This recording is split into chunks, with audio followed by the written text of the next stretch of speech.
We now know the name of the people hospitalized after an SUV crashed into a house yesterday afternoon.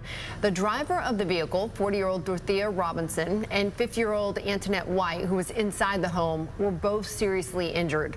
Lubbock police say it happened around 3:30 yesterday afternoon when Robinson lost control of her vehicle on East Colgate, hit a curb, and ended up in the house on North Aspen. The cause of the crash is still under investigation.